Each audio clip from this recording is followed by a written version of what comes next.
مکہ میں نے ایک بہت بڑے بزرگ سے کہا کہ جناب میں نے یہ ایک پروجیکٹ بنایا ہے کہ صرف جو حافظ قرآن ہیں ان کو میں اپنی جیب سے 500 روپے مہینہ دوں گا، اور 3 مہینے میں حافظ قرآن کو اتنی عربی پڑھا دوں گا کہ جب وہ قرآن پڑھے گا، سنے گا، سنائے گا، اس کو سمجھ میں آئے گا۔ نیم مولوی پیدا کرنا چاہتے ہو، نیم حکیم پیدا کرنا چاہتے ہو؟ یعنی یہ ایک تصور ہی نہیں تھا کہ قرآن مجید کو سمجھنا سمجھانا یہ عام آدمی کا بھی کام ہو سکتا ہے، اور اس بات کو کوئی مولوی ماننے کو تیار نہیں تھا۔ میں آج سے 10 سال پہلے کی بات کر رہا ہوں، زیادہ دور کی بات نہیں کر رہا ہوں۔ اور کئی جگہوں پہ لوگوں نے ڈانٹ پلائی ہے، تم کیا سوچتے پھرتے ہو؟ ہر شخص قرآن سمجھتا پھرے گا؟ یہ قرآن کی معمولی بات ہے۔ او بھائی، ہر شخص کے لیے آیا ہے، خدا کے بندو، یہ صرف مولویوں پہ نازل نہیں ہوا ہے۔ آپ سے میں سچ کہتا ہوں کہ میرے ساتھ یہ واقعہ پیش ہوا۔ ضیاء الحق مرحوم نے جج صاحبان کو بھیجا مدینہ منورہ میں اسلامک لا کی ٹریننگ کے لیے۔ یہ بات 1980 کی ہے۔ اس ٹریننگ کا میں انچارج تھا۔ میں نے 1.5 گھنٹے کا لیکچر صرف قرآن فہمی پہ دیا کہ جج صاحبان جب تک آپ قرآن نہیں سمجھیں گے آپ کو قاضی کی کرسی پہ بیٹھنے کا حق نہیں ہے۔ تو ایک جج صاحب کھڑے ہو گئے، ذرا جملے پہ غور فرمائیے۔ فرماتے ہیں کہ میں نے قرآن و حدیث کا مطالعہ شروع کیا اور اس پہ تھوڑی سی میں نے محنت کی تو میرے پیر صاحب، ڈی جی خان سے تعلق رکھتے تھے، ڈی جی خان کے پیر تھے وہی، میرے پیر صاحب نے بھری بزم میں مجھے کہا کہ دیکھو اس شخص کو میں نے اتنی مرتبہ کہا ہے کہ یہ قرآن حدیث پڑھنا پڑھانا سمجھنا سمجھانا تم لوگوں کا کام نہیں ہے۔ یہ قرآن بھائی یہ صرف روحانی لوگوں کا کام ہے، یہ صرف اللہ والوں کا، درویشوں کا، اولیاء اللہ کا کام ہے کہ وہ قرآن پڑھیں۔ تمہارا کام صرف یہ ہے کہ ہم جو کچھ تمہیں کہیں تم وہ مانو۔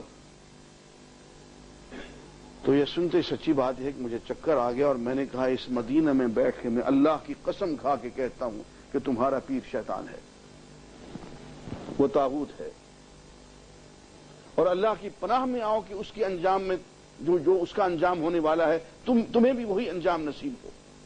تو قرآن سے روک رہا ہے، حدیث سے، یہ ایک ماحول بنا رہا ہے اب تک۔ وہ آپ جا کے دیکھیے کراچی میں اللہ کے فضل و کرم سے قرآن فہمی کے کتنے ادارے قائم ہو گئے ہیں۔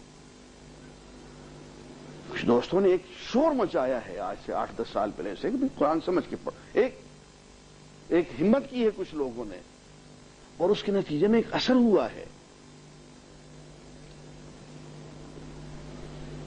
یہ میں اس لیے کہہ رہا ہوں کہ ایک فضا جو مایوسی کی ہے، یار اب کچھ نہیں ہو سکتا، اللہ کی قسم یہ فضا بھی شیطان کی طرف سے۔ وہ تو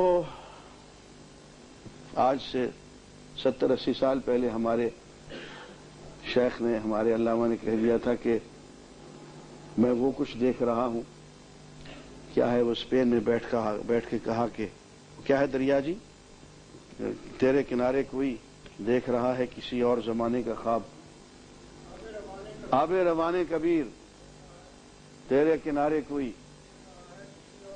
دیکھ رہا ہے کسی اور زمانے کا خواب۔ وہ تو اس زمانے میں یہ خواب دیکھ گیا تھا بیچارہ، اور اس نے یہ ہمیں خواب دکھایا تھا کہ یہ ہماری جو ہے امت مسلمہ کی کیفیت جو ہے یہ کمزور چیونٹیوں کی سی ہے۔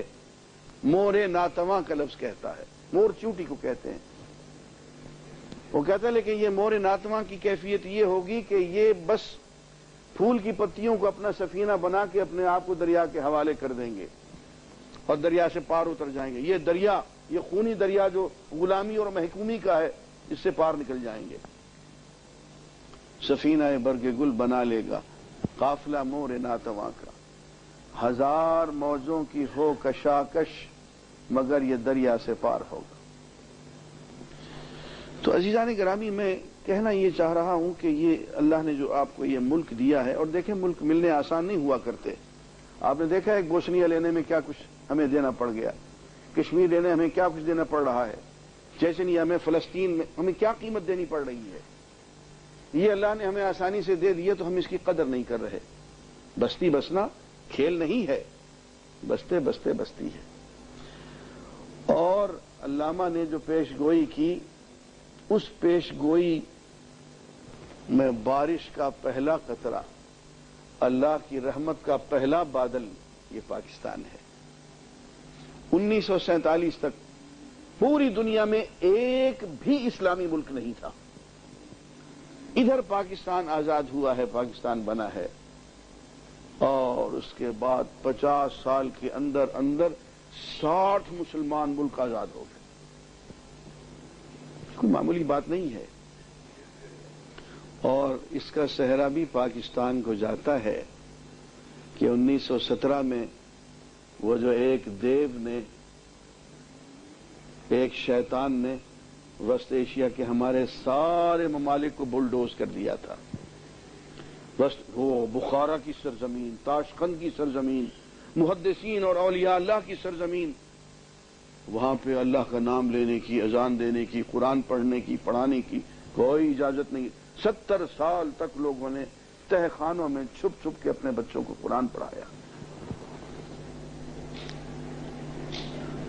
یہ صحرا پاکستان کو جاتا ہے، اور آپ کو شاید اس میکانزم کا پتہ نہیں ہے، مجھے پتا ہے کہ کس طرح سے اس شیطان کے ٹکڑے کیے گئے ہیں رشیا کے۔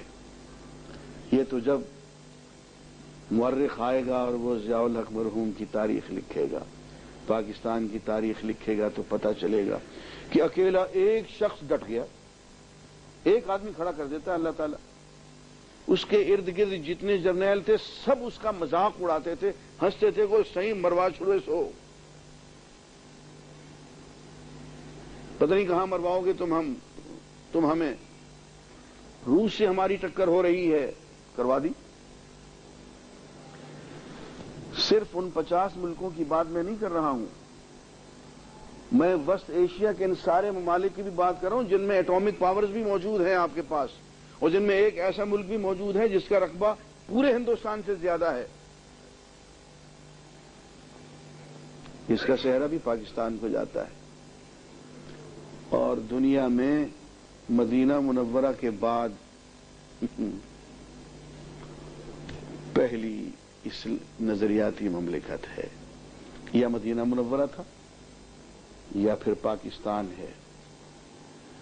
افسوس کہ یہ باتیں ہم نہیں کرتے ہیں، مولوی سے تو یہ باتیں برآمد ہی نہیں ہوتی ہیں، اس کو تو ایک وہ کانگریس کے طاغوت نے ایسا مصیبت میں ڈالا ہوا ہے کہ وہ ملک کے بارے میں تو کبھی دعا بھی نہیں کرے گا وہ۔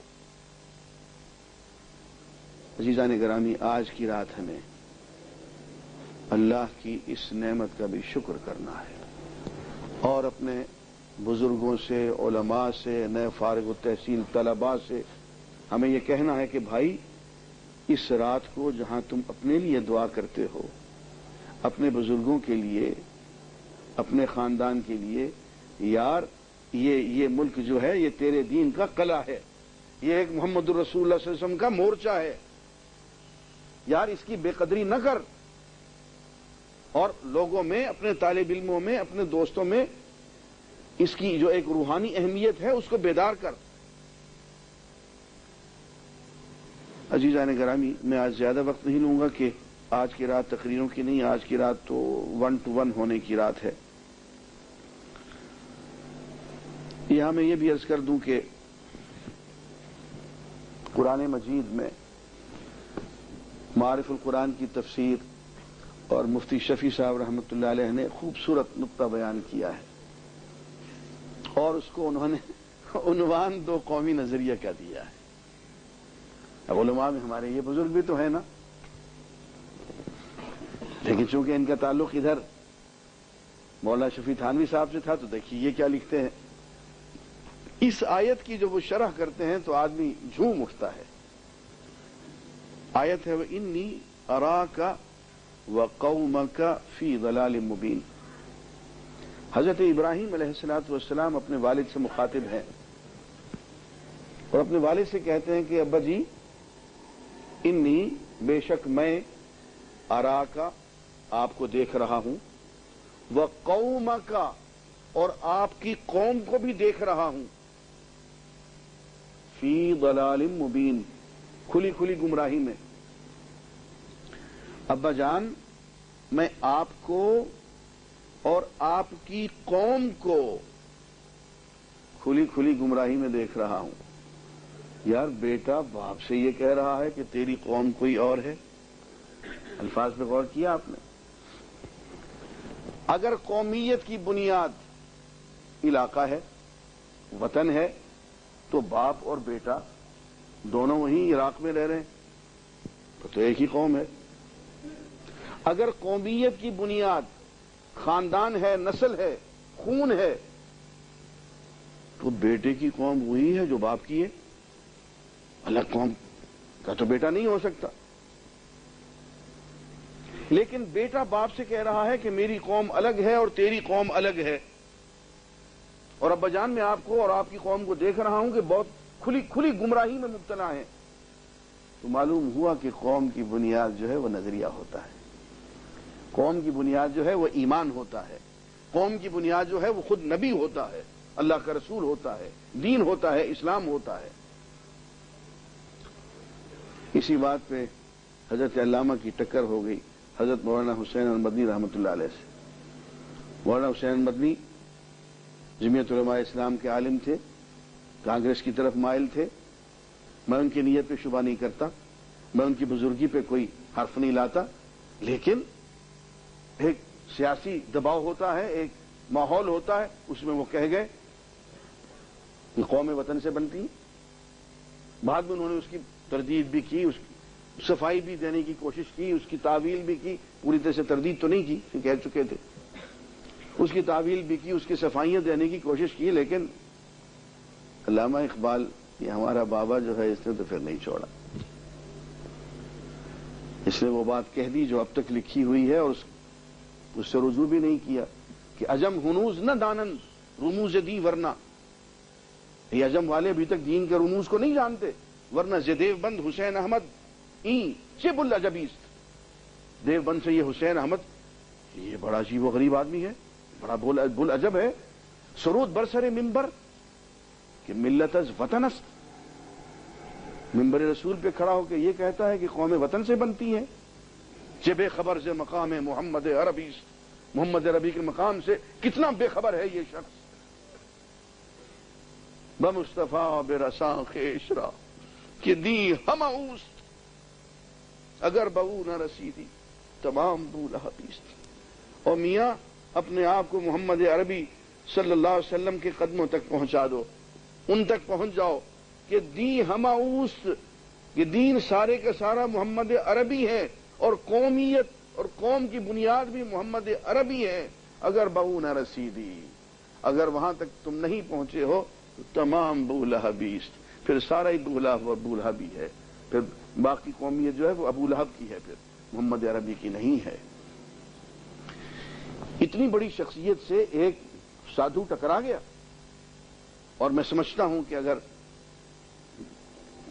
مولانا کی علمی وجاہت اپنی جگہ پہ، لیکن جو سچ بات ہے وہ سچ بات ہے۔ دوستوں، میں گواہی دیتا ہوں کہ اس معاملے میں حق وہی ہے جو علامہ اقبال نے کہا۔ مولانا حسین صاحب اپنا ایک مقام ہے، اس سے انکار نہیں ہے، غلطی بڑوں بزرگوں سے بڑوں سے بھی ہو جاتی ہے، لیکن یہ دو قومی نظریہ ہے۔ انی اراک وقومک فی ضلال مبین، ابا جان میں آپ کو اور آپ کی قوم کو کھلی گمراہی میں پاتا ہوں۔ معلوم ہوا کہ قومیت کی بنیاد اللہ کا رسول ہے، دین ہے، اسلام ہے۔ دین اسلام پہ جو لوگ قائم ہیں وہ ایک قوم ہے، اور دین اسلام پہ جو لوگ قائم نہیں ہیں وہ سارے دوسری قوم ہیں، دو قوم ہیں بس۔ اور قرآن میں ہے حزب اللہ و حزب الشیطان، دو قومیں، تیسری قوم کو ہم نہیں مانتے۔ عزیزان گرامی، بات یہ ہے کہ